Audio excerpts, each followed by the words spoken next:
fait un peu n'importe quoi en ce moment. Pas en termes de séries animées, je veux dire. Enfin, j'en parlerai parce que là, j'aime bien faire la promo des trucs que j'adore.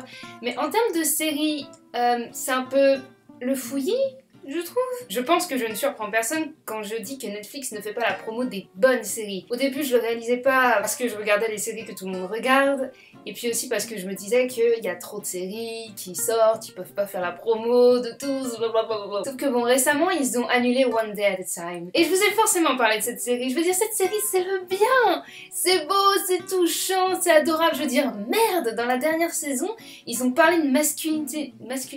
Tu vois, je sais même pas dire le mot. Masculinité... Le patriarcat, la masculinité toxique, et juste, waouh! Parce qu'ils l'ont fait, mais d'une telle façon. Il y a un épisode aussi qui m'a explosé à la gueule, où il parlait de drogue. Et toi, tu es blanc, tu t'attends à ce que la mère, elle l'engueule pour dire « Oui, tu peux pas, la drogue, c'est pas bien, c'est pas bon pour la santé, blablabla. » Bref, la pub à la télé, quoi. Et là, elle sort, tu peux pas avoir de la drogue, surtout parce que tu es latino. Et j'ai réalisé à quel point j'étais une personne blanche, et que j'avais des privilèges. Parce que quand tu es blanc et que tu as de la drogue, tu te fais engueuler, mais quand t'es une personne de couleur, tu peux finir en prison. On ruine ton avenir pour quelque chose qui pour d'autres est considéré comme une bêtise. Et cette série est super importante pour tout le monde.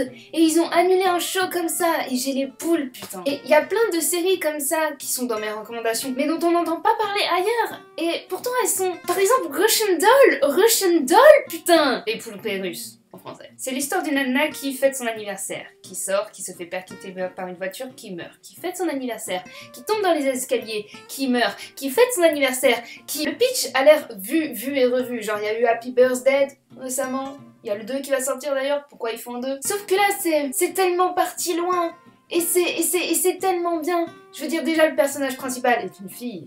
Et elle est fascinante, elle est intelligente. Ça fourmille de détails, c'est juste, c'est bluffant. Les 3 premiers épisodes peuvent paraître un peu longuets, mais après, il y a un truc qui s'installe et une fois que c'est enclenché, tu peux pas t'arrêter, tu regardes jusqu'à la fin. C'est vraiment bien, les gars. C'est vraiment bien, regardez Russian Doll. Mais non, à côté de ça, t'as Netflix qui veut me forcer vraiment à regarder la saison 2 de Sabrina. Genre je l'allume, ils font Sabrina, j'en ai rien à foutre, putain, ça me saoule. J'ai pas du tout aimé Sabrina.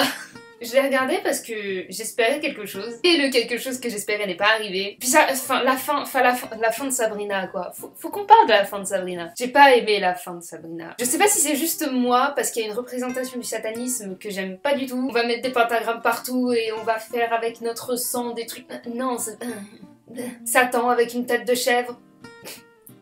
Je suis désolée Tom Ellis. Je sais pas si c'est ça, donc si c'est quelque chose de vraiment subjectif. Ou alors si c'est les personnages féminins qui sont... Et pourtant les personnages féminins ont tellement d'énormes potentiels. On va mettre de côté le fait que Sabrina, qui ressemble en rien à la Sabrina de la vieille série. Pourquoi ils l'ont appelée Sabrina, je sais pas pourquoi. Pourquoi ils ont fait Salem alors qu'ils parlent pas? Pourquoi vous faites pas un Salem qui parle? Ok, c'est pas grave. Mais les personnages sont... écrits... Je sais pas, en plus les acteurs sont vraiment doués, ils sont vraiment doués. Les actrices... Ah, les actrices quoi! Elles sont cute et elles sont creepy en même temps. Et puis Michelle Gomez! Ah, mais Michelle Gomez! Mais la fin, beaucoup disent que cette série est très féministe. Et je peux comprendre pourquoi on pense ça, mais moi elle est autant féministe que Gone Girl. Et Gone Girl, c'est pas féministe, quoi. En fait, sans trop vous spoiler, ce que j'ai pas aimé dans Sabrina, c'est qu'au final, les femmes, quand elles ont du pouvoir, métaphoriquement et littéralement parlant, parce que c'est la magie, tu vois, c'est uniquement parce qu'elles se sont abandonnées à une puissance masculine avant. Et ça, c'est très naze. Ça enlève complètement le côté badass, genre « je suis super puissante !» Et je fais « oui, mais c'est parce que tu viens de... » C'est mon ressenti après, mais je sais pas.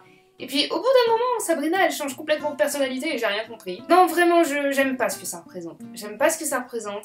Et en plus on va dire à chaque fois que c'est la faute de Satan. Alors que, et ça aurait pu être très bien développé, c'est que c'est surtout la faute des hommes. Je parle des hommes dans le sens où les personnages masculins, qui sont très toxiques aussi pour le coup. Et vraiment, j'aurais aimé que cette série aille dans ce sens-là et que au bout d'un moment, il y a un twist final, on dit qu'on fait tout sur le nom de Satan et Satan arrive et ah mais non, en fait, ce n'est pas lui. Enfin, en fait, c'est ça que j'espérais. C'est pour ça que j'ai regardé toute la saison 1. Je me suis dit, à la fin, il y a le twist où on réalise que le Satan dont on parle depuis le début, c'est pas le vrai Satan. Enfin voilà, quelque chose d'alambiqué comme ça. Quitte à avoir fait un truc sur le satanisme, lisez les livres. Du coup, non. Du coup, j'ai pas du tout envie de regarder la saison 2. Arrêtez Netflix de vouloir me faire regarder la saison 2. C'est dommage parce que comme je l'ai dit, les acteurs sont très très bons et visuellement, c'est waouh.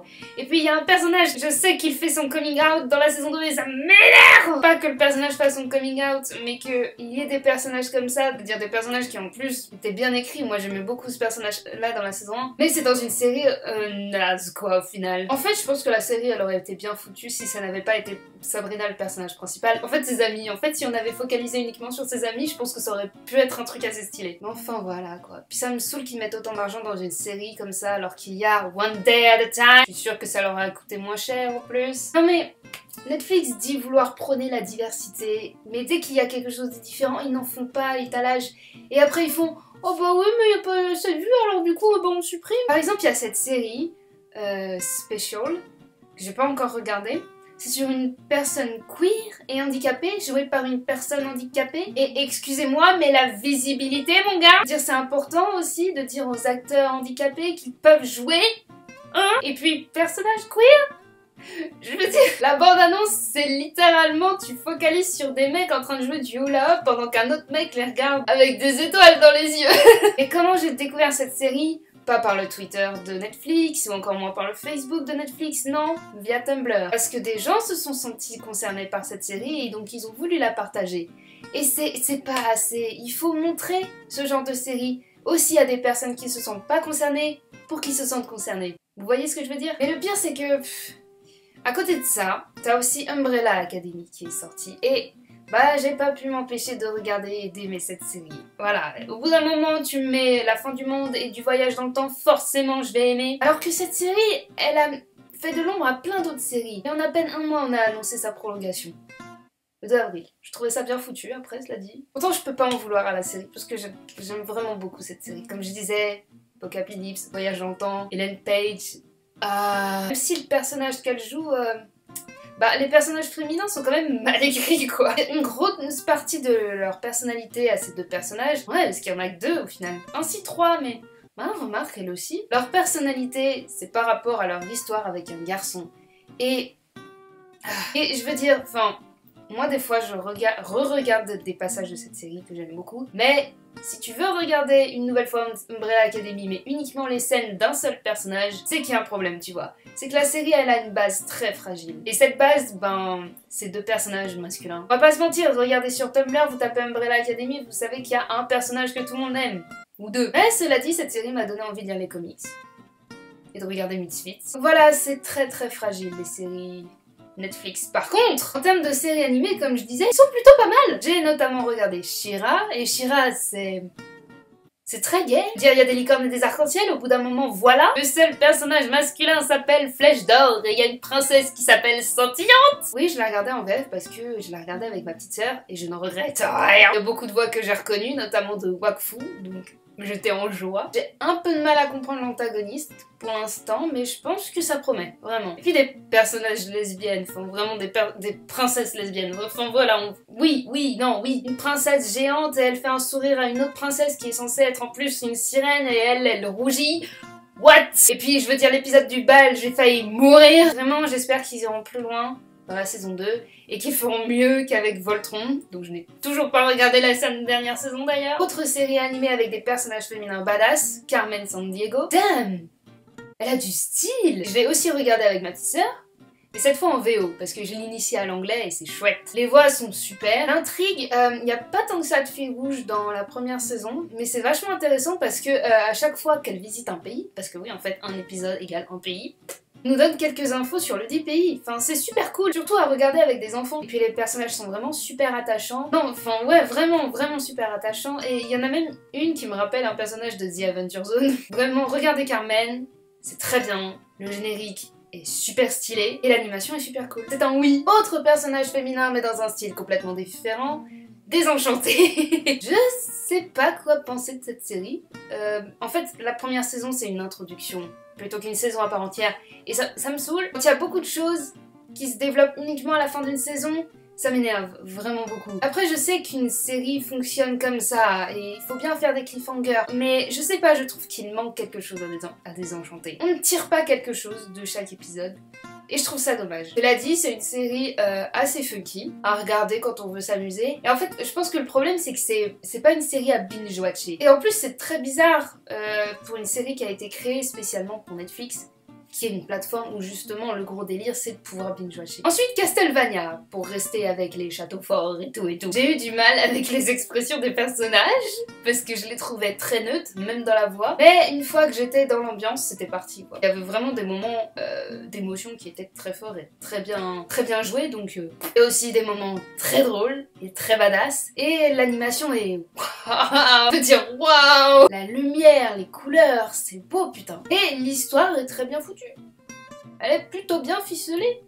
Moi je dirais 20 sur 20. Ça passe très vite par contre. J'avais pas compris qu'il y avait 2 parties. Je sais plus pourquoi ils l'avaient découpé en 2 d'ailleurs comme ça. Non, vraiment très bien si vous voulez voir une série avec des vampires, avec du sang partout. Et c'est une très bonne série que évidemment je ne regarderai pas avec ma petite sœur de 11 ans. Autre série pour adultes. Love, Death and Robots. Déjà t'as mis Robots dans le titre, forcément j'allais regarder. Je veux dire c'est de l'animation avec des robots, vous savez que j'allais regarder. Vous savez tout ce que j'allais regarder. Genre même pas tu me mets une bande-annonce, tu me mets juste le titre, tu me dis que c'est de l'animation. Ok c'est cool, j'y vais. En plus, différents types d'animation. Et studios d'animation de tous les coins du monde.